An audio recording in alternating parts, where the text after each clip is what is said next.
बिस्मिल्लाहिर्रहमानिर्रहीम अल्हम्दुलिल्लाहि रब्बिल आलमीन वस्सलातु वस्सलामु अला सय्यिदिल अंबिया'i वल मुरसलीन मुहम्मदिन व अला आलिहि व अस्हाबिहि अजमईन अम्मा बाद। मुअज़्ज़ज़ नाज़रीन व सामिईन, अस्सलामु अलैकुम व रहमतुल्लाहि व बरकातुहू। हज इस्लाम का एक अहम तरीन फरीज़ा है, जैसे नमाज, रोज़ा, ज़कात। कुरान करीम में अल्लाह रब्बुल इज़्ज़त इरशाद फरमाते हैं, वलिल्लाहि अलन्नासि हिज्जुल बैति मन इस्तताअ इलैहि सबीला। इस आयत करीमा में जो शख्स साहिब इस्तिताअत हो उस पर ज़िंदगी में एक मरतबा हज करना फ़र्ज़ है।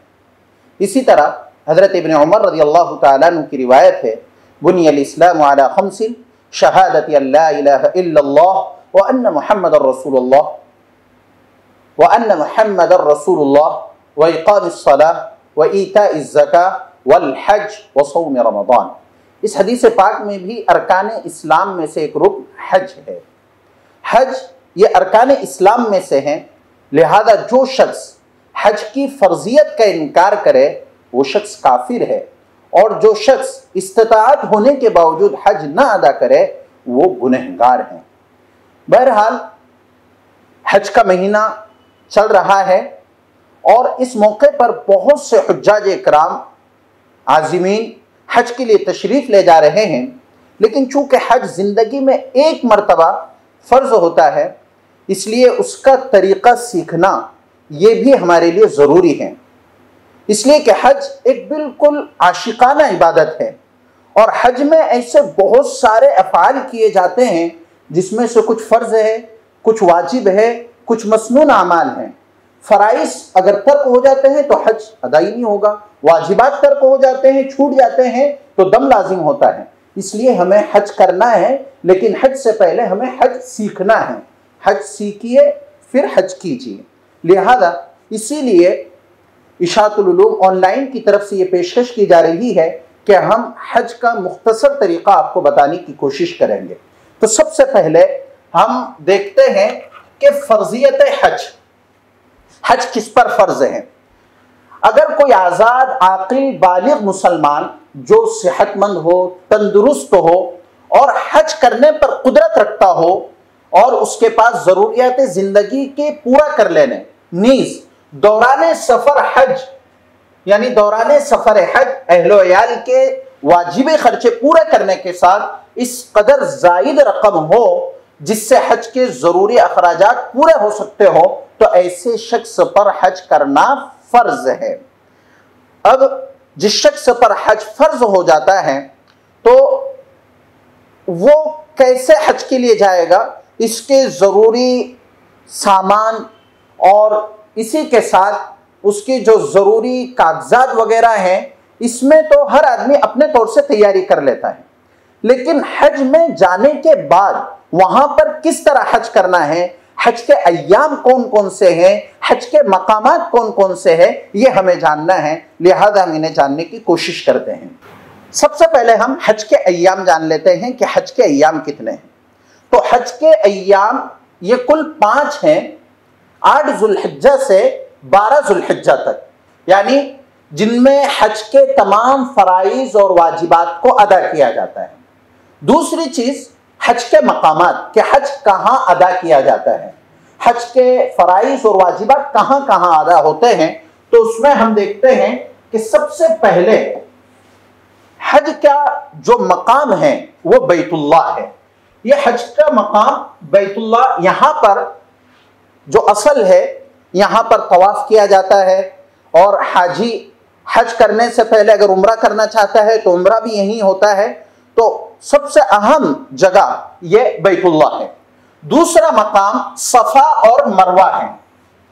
तीसरा मकाम मिना है और चौथा मकाम मुज़दलिफ़ा है और 5वां मकाम अरफात का मैदान है। बल्कि अरफात ये असल जगह है, इसलिए कि जो शख्स हज के लिए जाए और उकूफ़ अरफा यानी अरफा में लम्हे के लिए भी ना ठहरा हो तो ऐसे शख्स का हज ही अदा नहीं होता।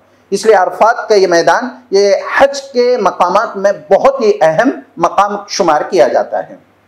अब हज की 3 किस्में हैं, यानी जो हाजी हज करते हैं उसकी 3 किस्में बनती हैं।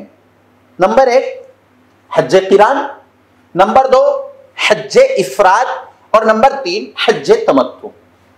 अब जिसको जैसी सहूलत होती है वो उन सहूलियत के साथ हज किरान, हज इफराद और हज तमत्तु अदा करता है। अब हज किरान, हज तमत्तु और हज इफराद किसे कहते हैं, हम उसकी तफसील जानते हैं। सबसे पहले हम हज किरान की तफसील जानते हैं। हज किरान, इसमें उम्रा और हज दोनों का एहराम मीकात से बांधा जाता है और उम्रा और हज के तमाम मनासिक की अदायगी के बाद एहराम खोला जाता है। इसमें मशक्क़त ज़्यादा है। इसमें बाज़ दफ़ा बहुत दिनों तक आदमी को एहराम की हालत में रहना पड़ता है और एहराम के जो ममनुआत है उनसे बचना पड़ता है।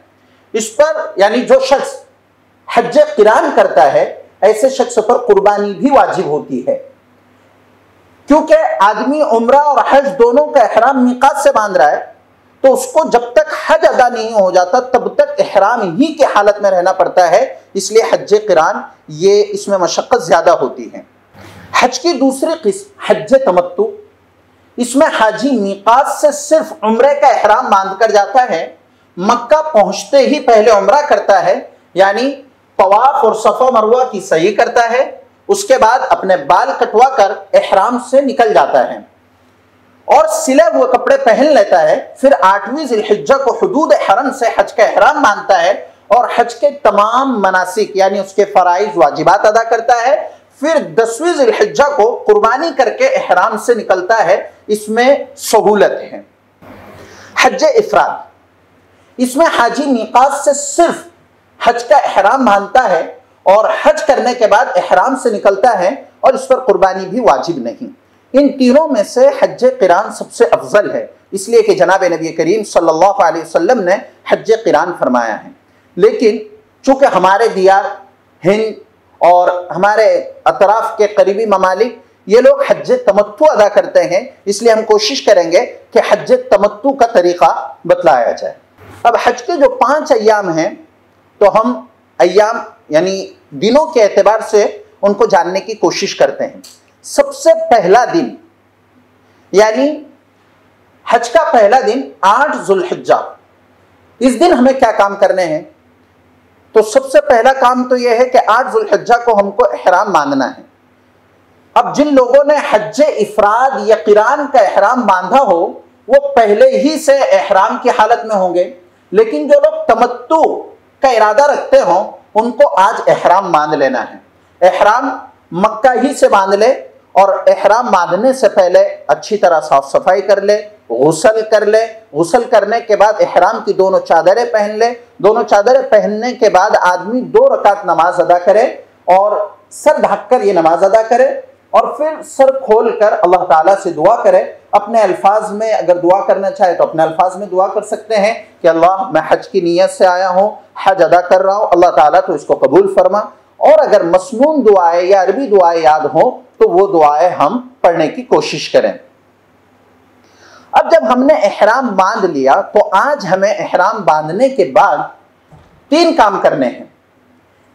नंबर 1, नमाज ज़ोहर से पहले मिना पहुंचना है, यानी मक्का से हम 8 ज़ुल्हिज्जा को निकल जाएंगे और नमाज ज़ोहर से पहले हमें मिना पहुंचना है। अब मिना हम चाहे तो बजरिए बस सफ़र करें या अगर सहूलत हो चल सकते हो तो पैदल भी सफ़र कर सकते हैं अपनी सहूलत के एतबार से, लेकिन हमें ज़ोहर की नमाज से पहले मिना में पहुंचना है।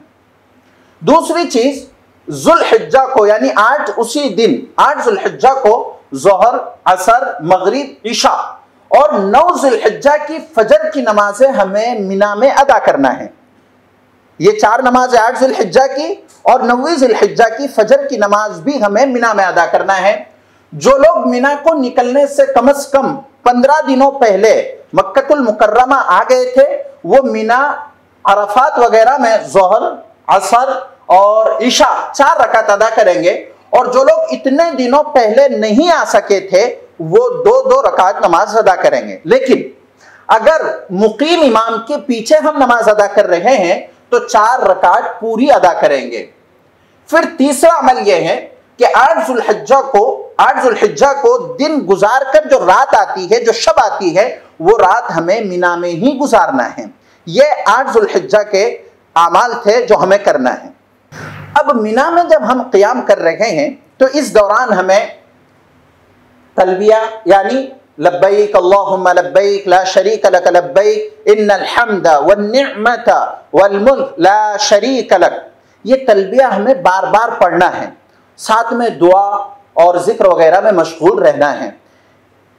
और अगर ज्यादा मशक्कत ना हो तो मस्जिद खैफ में नमाज अदा करने की कोशिश करनी चाहिए। और मिना में 3 रात यानी 8, 9, 10 जुल्हिज्जा और 11-12 जुल्हिज्जा की दरमियानी शब में क़याम करना मसनून है।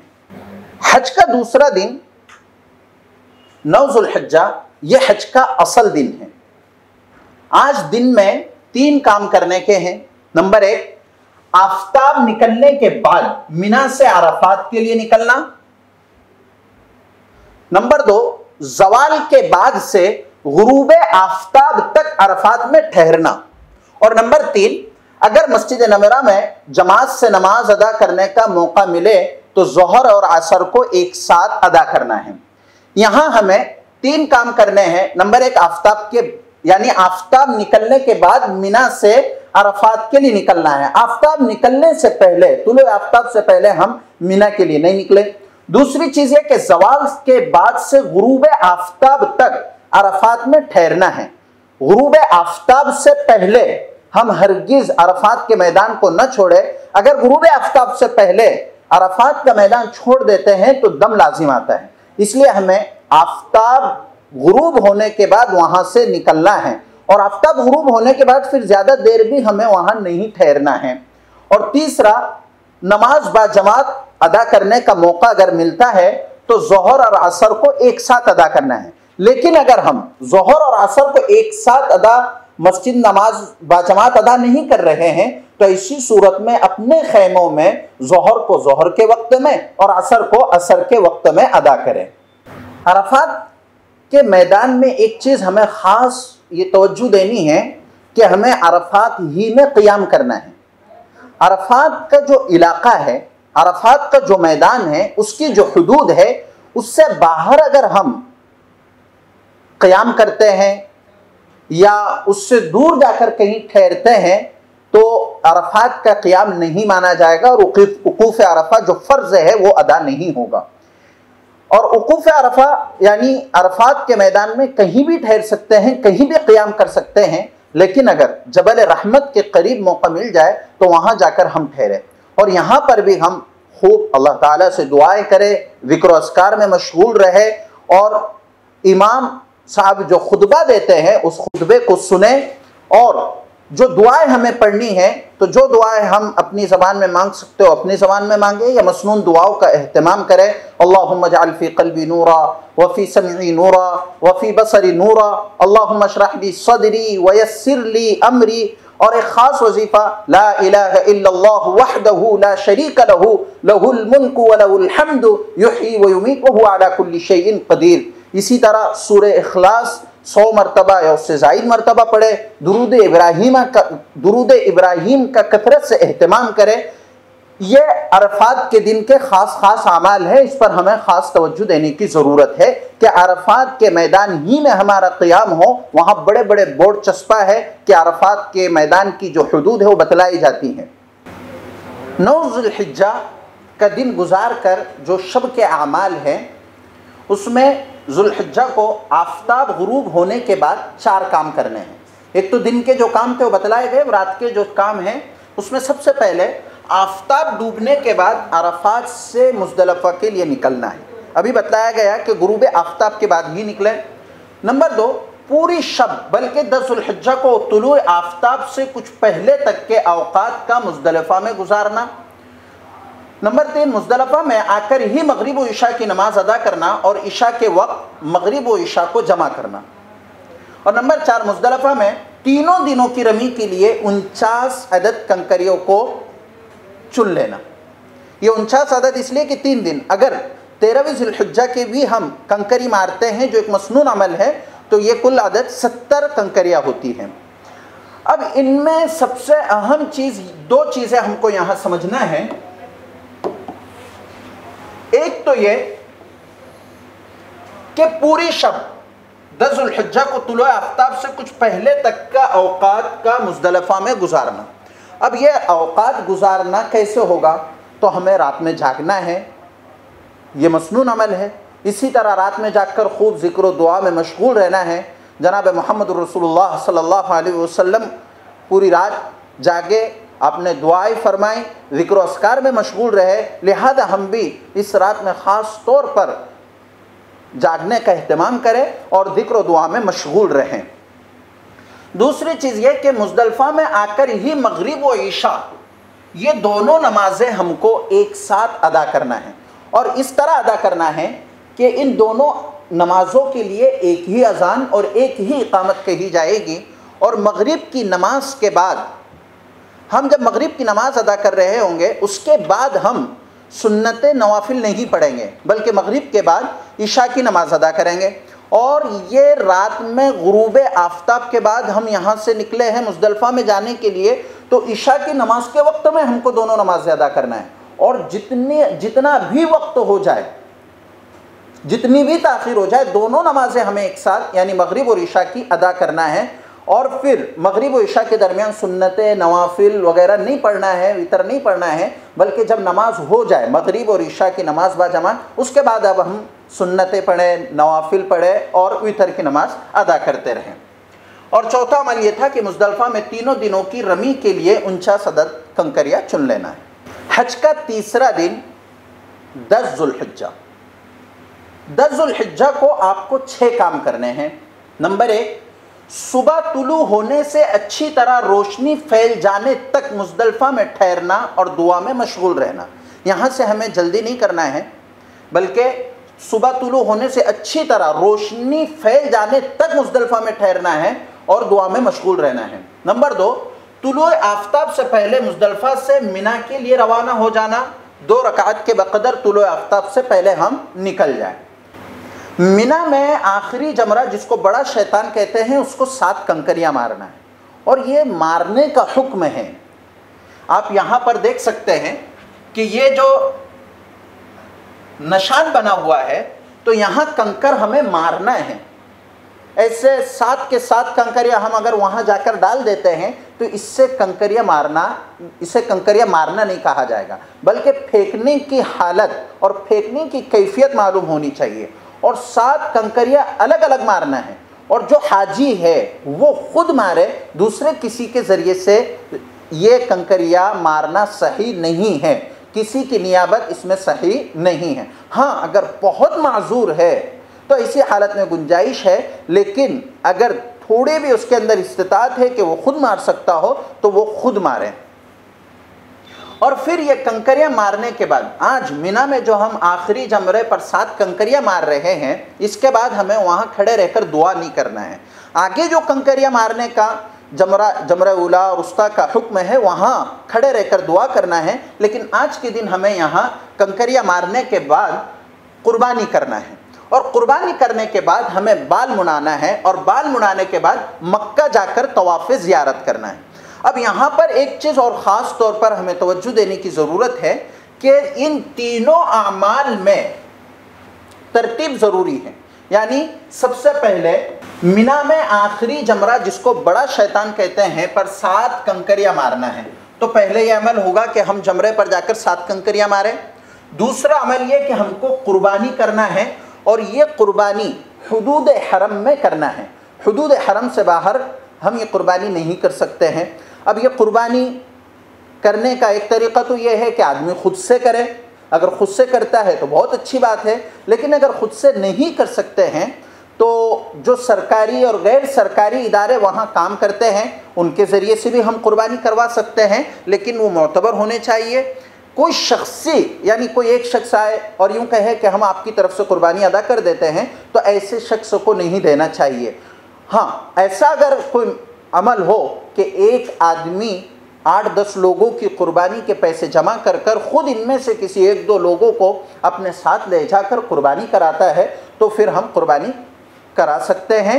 लेकिन मोतबर सरकारी और गैर सरकारी इदारे बहुत से काम करते हैं और मोतबर होते हैं, उनके ज़रिए से हुदूद हरम में कुर्बानी करवा सकते हैं। अपने वतन में ये कुर्बानी नहीं कराई जाएगी। दूसरा ये कि जब कुर्बानी का वक्त हमें मालूम हो जाए कि इस वक्त में हमारी कुर्बानी हो चुकी है तो अब हमें अपने सर के बाल मुंडा देना है। अब जब सर के बाल मुंडा दिए गए तो अब हम इहराम से निकल जाएंगे और अपने सिले हुए कपड़े अब हम पहन सकते हैं और हम मक्का जाकर तवाफ़ ज़ियारत कर सकते हैं।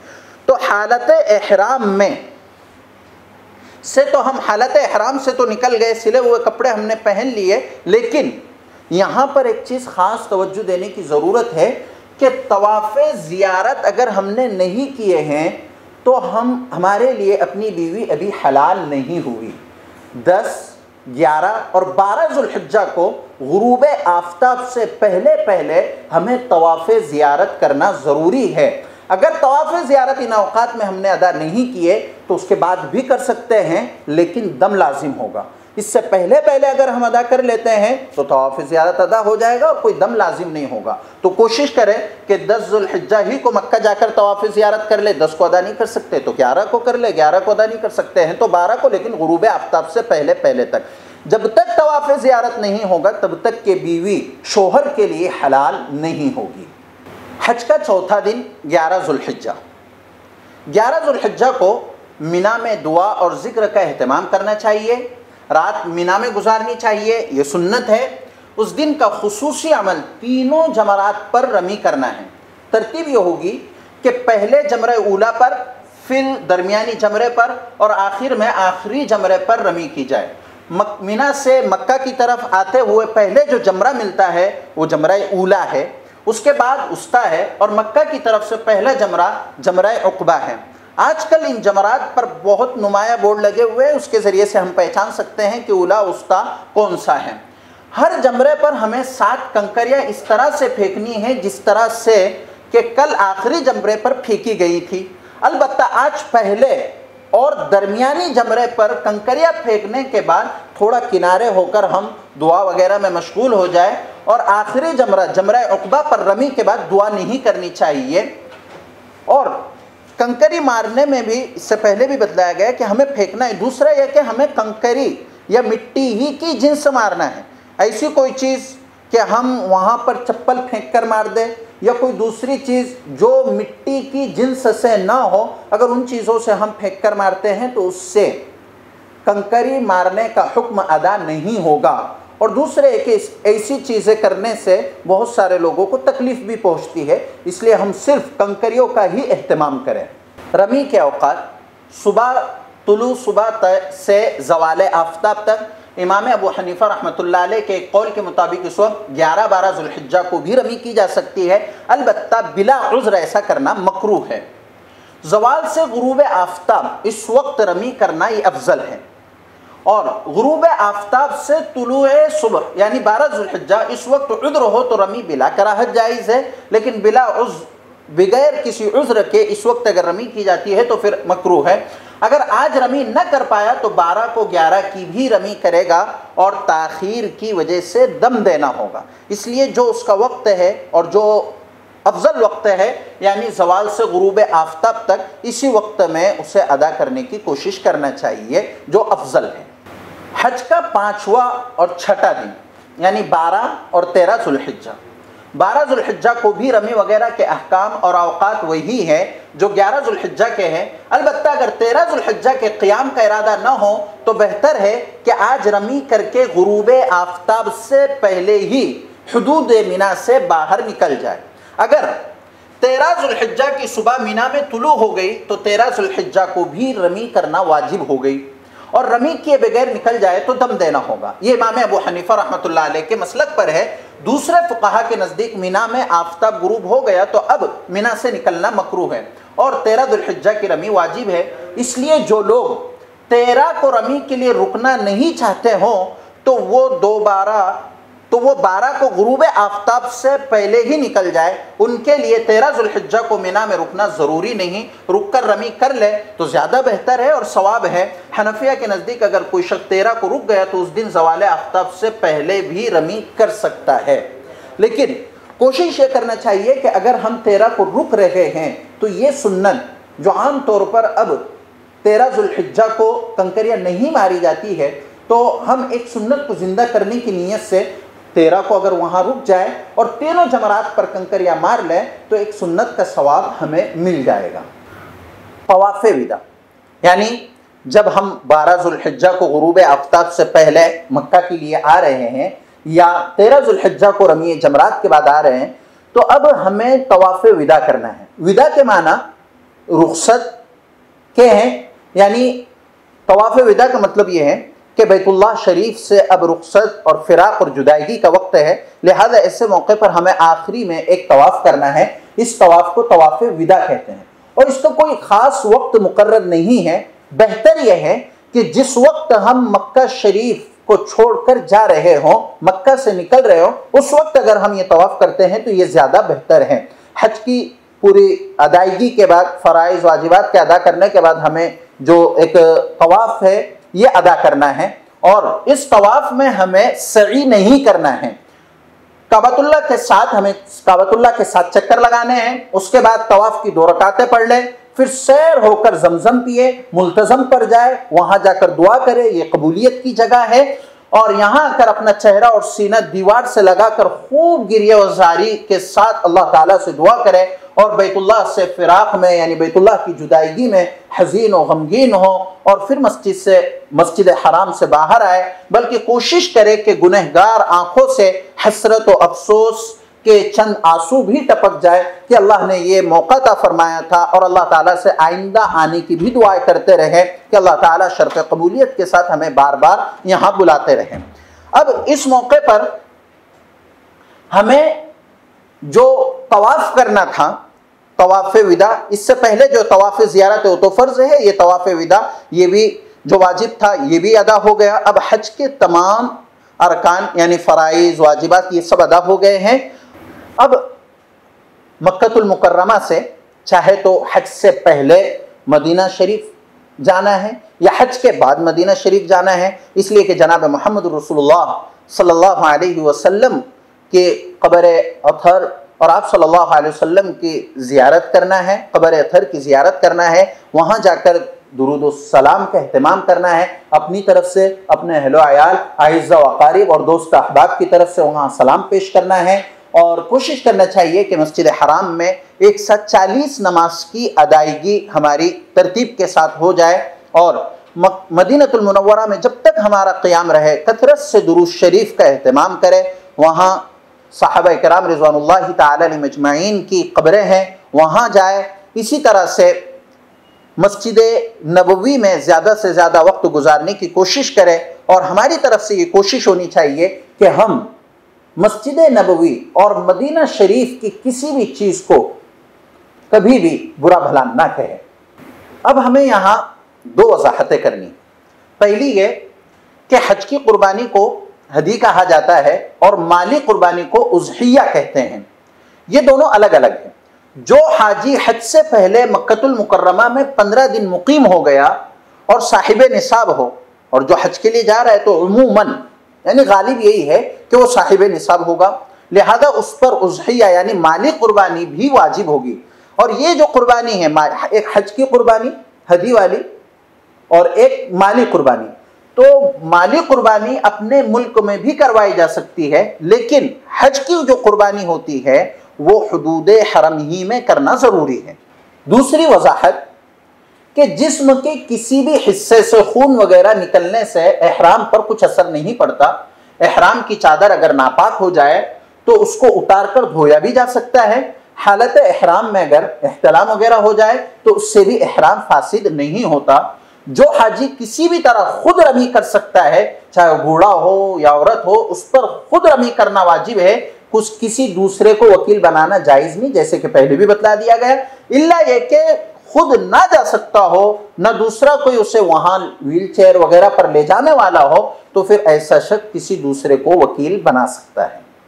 अब आखिर में जो चीज़ पहले आना चाहिए था, लेकिन तरीक़ा बतलाने के बाद उसको बतलाया जा रहा है ताकि जहन में ये मुस्तहज़र रहे कि जो जो चीज़ें हम कर कर आए हैं उसमें से फ़राइज़ क्या है और वाजिबात क्या क्या हैं।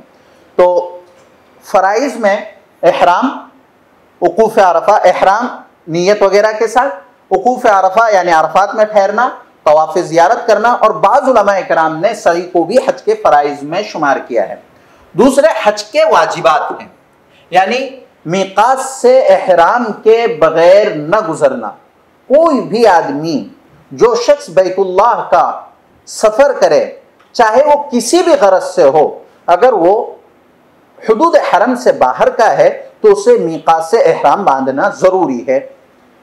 फिर वाजिबात में से मीक़ात से इहराम के बगैर न गुजरना, अरफा के दिन गुरूब आफ्ताब तक मैदान अरफात में रहना, मुज़दलिफ़ा में वक़ूफ़ करना, जमरात को कंकरियाँ मारना, कुर्बानी करना। हज इफ़राद में हज की कुर्बानी वाजिब नहीं है, मुस्तहब है। सर के बाल मुड़वाना या कटवाना, सई करना, तवाफ़ विदा करना। अब हज के फ़राइज़ में से अगर कोई चीज़ छूट जाए तो हज सही नहीं होगा, और वाजिबात में से अगर कोई वाजिब छूट जाए तो दम यानी उसकी जज़ा लाजिम होगी। तो ये हज के फ़राइज़, वाजिबात और हज का तरीक़ा बतलाया गया है। दुआ करें कि अल्लाह ताला तमाम हाजियों के हज को कबूल फरमाए, और जो हज का तरीक़ा बतलाया गया है उसके मुताबिक हज करने की तौफ़ीक़ अता फरमाए, और जनाब मोहम्मद रसूलुल्लाह सल्लल्लाहु अलैहि वसल्लम ने जिस तरह हज अदा फरमाया है उस तरह हमें हज करने की तौफ़ीक़ अता फरमाए। जैसे कि अल्लाह के रसूल सल्लल्लाहु अलैहि वसल्लम की हदीस है, सल्लू कमा रअयतुमूनी उसल्ली, कि तुम ऐसी ही नमाज़ पढ़ो जिस तरह मुझे नमाज़ पढ़ते हुए देखते हैं। तो हमें हज भी ऐसा ही करना है जैसे कि अल्लाह के रसूल सल्लल्लाहु अलैहि वसल्लम ने हज फरमाया है। दुआ फरमाए कि अल्लाह ताला कबूल फरमाए। व आखिरु दावाना अनिल हम्दुलिल्लाहि रब्बिल आलमीन।